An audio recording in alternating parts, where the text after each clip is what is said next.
How did you Oh get my into this goodness. space? What did that look Coaching, coaching found like? Give me. us all of it. Yes, tell us Yeah. all. Okay. Okay. Now, so I try to keep this story short, Okay. but coaching found me, and coaching found me because I graduated with a marketing degree, had a job before I was even out of college, of course, ambitious, was the youngest director in my company, climbing that corporate ladder like a pro, landed my dream job at a tech startup because I always wanted to be an entrepreneur.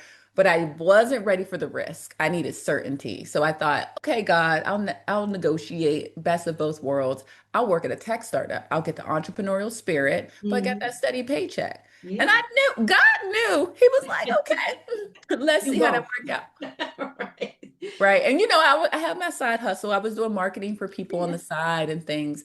And 3 months into that company, I had lost my job. Now, I call that a brick moment because when I first started, it took me a year to get a new job in that economy. And I Mhm. continued to have little pebbles. I was the only woman of color in the firm.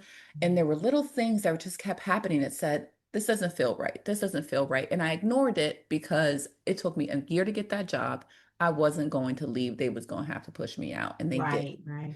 And Mhm. I got let go for not being a good cultural fit. And it was true. I was not a good cultural fit in many, many ways. And I remember sitting in the driveway on a Wednesday morning, Mhm. bawling, crying, refusing to go into my home because if I was at home back then, if I was at home on a Wednesday, I didn't have a job. I Right, right. remember I was on the phone with my mother and it got real quiet. And God said, you will not go back. And I said to my mother, Mom, God just said you will not go back. She said, then where are you going? I said, I don't know, but he's been telling me to start my own thing. Like Abraham.